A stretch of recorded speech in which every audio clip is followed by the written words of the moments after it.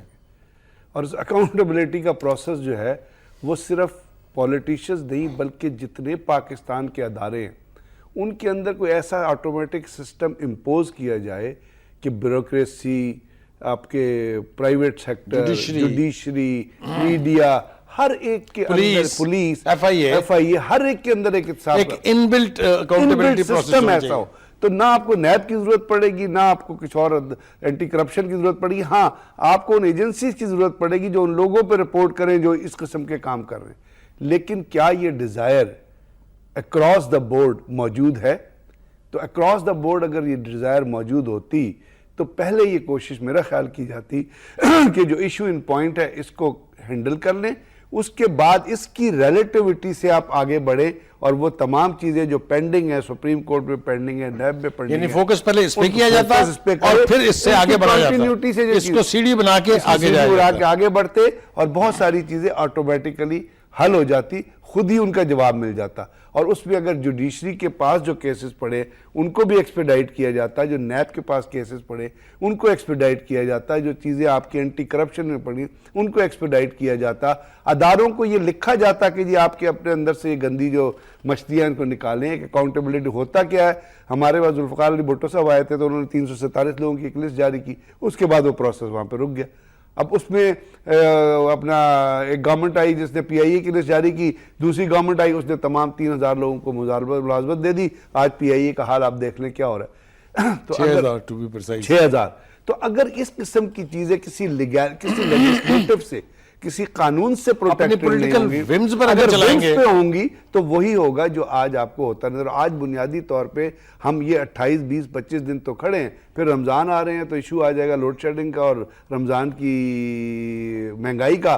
اس سے آگے چلیں گے تو پھر کچھ بارشیں ہوں گی، سیلاب آ جائیں گے تو فوج آ جائے گی تو ان کی مدد کا آ جائے گا. تو آج سے کرتے کرتے 6-7 جو ہے وہ لٹک جائیں گے. آپ بتائیے کہ کیا اس معاملے کو لٹکانے کے لیے دانستہ طور پہ ایسے اقدامات کیے جا رہے ہیں، یہ معاملہ جات کو اس طرف لے کے جایا جا رہا ہے کہ یہ معاملہ لٹک جائے؟ کیونکہ میرا ذاتی تجربہ یہ ہے کہ کمیشنوں کو، انکوائری کمیٹیز کو جو چیز بھی کبھی ریفر ہوئی ہے اس کا نتیجہ بخاری صاحب آپ دیکھیں کہ لیاقت علی خان سے شروع ہو جائیں بے نظیر بھٹو تک، اور بے نظیر بھٹو کے بعد عمران خان کے دھرنے کے نتیجے میں بننے والے کمیشن اور اس کا نتیجہ، بہت سارے کمیشن تو ایسے بنے جن کی آج تک رپورٹیں نہیں آئی، بہت سارے ایسے جو کنکلوڈ ہوئے رپورٹ باہر نہیں آئی، بہت سارے ایسے جن کی باہر آئی اس پہ عمل نہیں ہوا.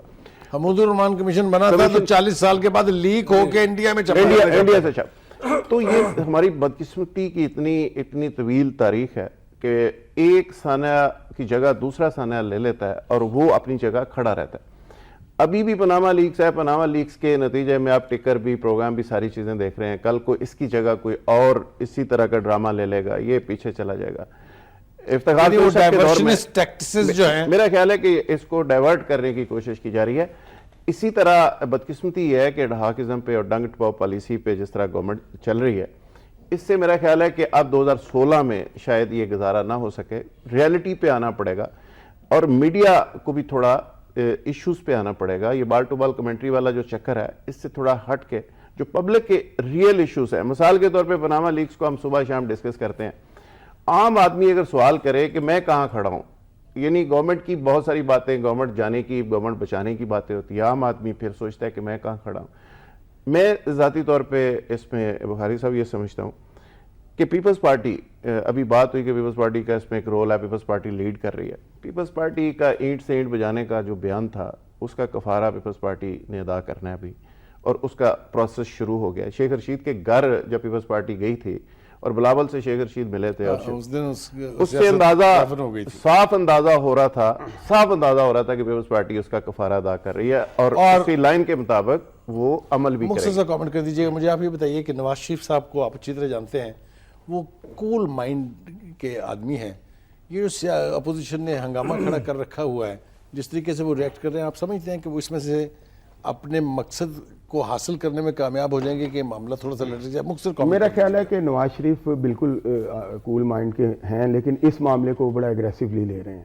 کچھ زیادہ سمجھ رہے ہیں کہ یہ شاید پرسنل اٹیک ہے یا بڑا اپنے آپ کو جسٹیفائڈ سمجھ رہے ہیں. ان کو یہ رویہ تھوڑا سا ترک کر کے تھوڑا پولیٹیکل اور مائلڈ رویے کی طرف آنا چاہیے، اور اس کا طریقہ نیگوسیشنز ہی ہیں.